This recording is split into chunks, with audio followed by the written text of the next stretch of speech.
हम्म। Vote चोर धरती चोर का नारा आज पटना में समागम होने जा रहा है, क्या कहें? देखिए, सबसे पहले तो मैं आपको बता देना चाहता हूँ कि जिस तरीके से भारतीय संविधान में वोट का अधिकार जो है सर्वोपरि रखा गया है, जिससे हमारे लोकतंत्र को मजबूती मिलती है। एक व्यक्ति एक वोट, चाहे वो अमीर हो, गरीब हो, अगड़ा हो, पिछड़ा हो, कोई भी व्यक्ति हो, उसको वोट का जो अधिकार है वो सामान्य अधिकार है, जिससे हमारी लोकतंत्र को मजबूती मिलती है।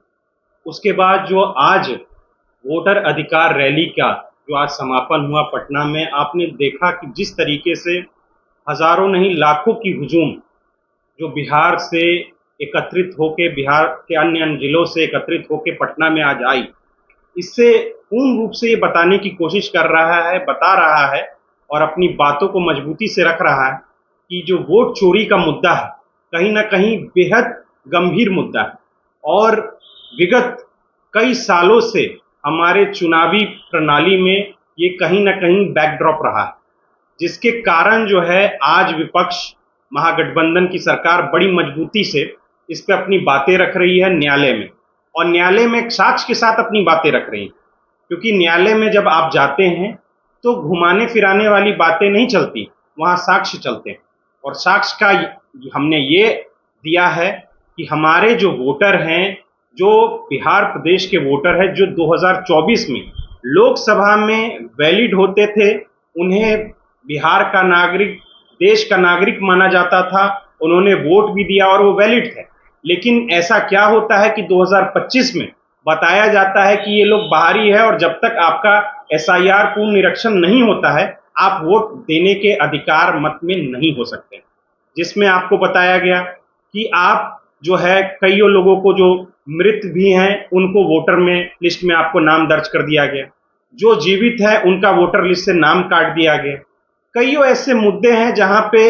आपको लोग जो है वोट डालने में, वोटर लिस्ट में अपना नाम अंकित कराने में कहीं ना कहीं पिछड़ रहे हैं, जिसका मेन मुख्य मुद्दा जो है वो 11 सूचियां, जो कि मुझे लगता है कि बिहार प्रदेश नीति आयोग के हिसाब से भी या फिर कोई भी आयोग के हिसाब से भी, और यहाँ के जो राज्य चलाते हैं वो लोग भी इस बात की गणना करते हैं, इस बात को रखते हैं कि हमारा प्रदेश जो है सबसे अत्यंत पिछड़ा प्रदेश, 20 साल से एक ही लोग राज कर रहे हैं, 11 साल से एक ही इसके साथ गठबंधन केंद्र में हो, राज्य में हो, दोनों लोग करे रहे हैं। लेकिन कहीं ना कहीं ये इनकी विफलता है जो कि आज हमारा प्रदेश इतना पिछड़ा हुआ है, चाहे वो शिक्षा के क्षेत्र में हो या सामाजिक क्षेत्र में हो, कहीं ना कहीं वो पिछड़ा हुआ है। आपका वोटर अधिकार यात्रा था कि गाली गलौज यात्रा था, ऐसा हम नहीं करें जैसे सम्राट चौधरी कह रहे हैं। आप देखिए, जो वो बात कह रहे हैं कि गाली गलौज की यात्रा है, तो गाली गलौज तो पूर्व में इन लोगों ने कितना दिया, वो तो अपने मुद्दों से खुद ही बोलते हैं कि जब मैं प्रदेश का प्रभारी था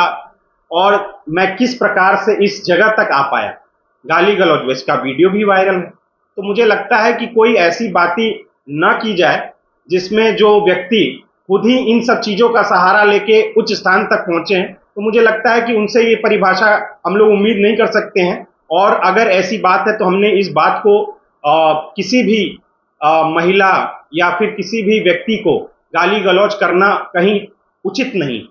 प्रधानमंत्री जी की माता जी को जो अपशब्द कहे गए हैं, ये बहुत ही घोर निंदनीय विषय है। और मुझे लगता है कि ऐसा जो है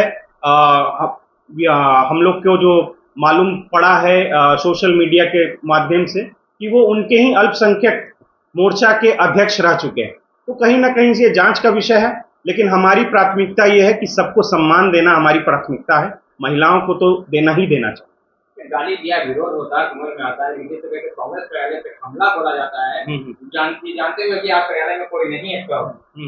तो देखिए, ये तो कहीं ना कहीं से आप सोची समझी एक ना समझी भी कह सकते हैं इसको, कि आप 10 किलोमीटर दूर जाके किसी के कार्यालय पे जाते हैं और वहाँ पे ये सब बात करते हैं, ठीक है। लेकिन मेरा मानना ये है कि ये विषय जो हुआ, आपको पूर्व में बीजेपी के लोगों ने क्या लोगों को गालियां नहीं बकी हैं, माननीय सोनिया गांधी जी को कितनी गंदी गंदी बातें कही गई।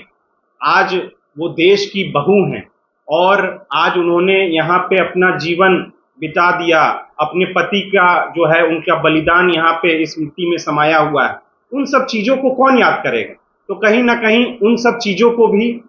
देश हित में, राष्ट्र हित में रखना चाहिए, बताना चाहिए, लेकिन ऐसे लोग हैं कि उनको भी गालियां देने का काम करते हैं। यात्रा संपन्न हुआ,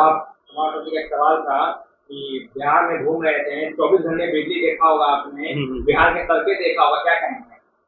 देखिए, अभी जो